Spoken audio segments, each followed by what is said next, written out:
the author of a children's book targeted by no campaigners in Australia's samesex marriage survey, received a robocall from Conservative politician Cory Bernardi warning of the dangers of her own book.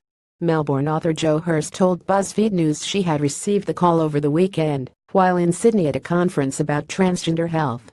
Hurst wrote The Gender Fairy, a children's book about being transgender, published in 2015 for ages 4 and up. The book became a target of Conservative ire in Australia last year during the controversy around the Safe Schools Coalition.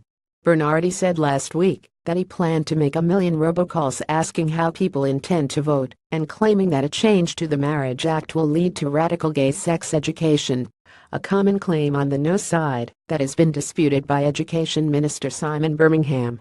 In the call, Bernardi asks people to return their surveys and outlines his reasons for voting no, saying same-sex marriage is a recipe for division.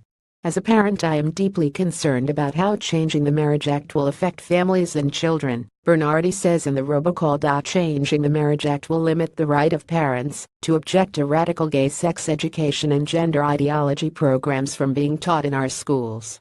Books like The Gender Fairy, which is aimed at 4-year-olds, will become commonplace in our schools. Hurst listened to the whole call, which runs for about 2 minutes. I wanted to hear what he was saying, what everyone was being told, she said. Most people I know, even though they were curious, they hung up halfway through out of disgust. Hurst said the call gave her a sense of helplessness, frustration, and violation.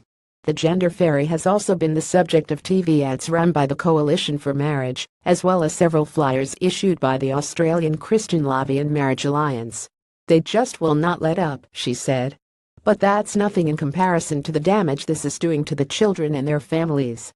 I feel completely powerless that the people I wrote the book for are being hurt by this.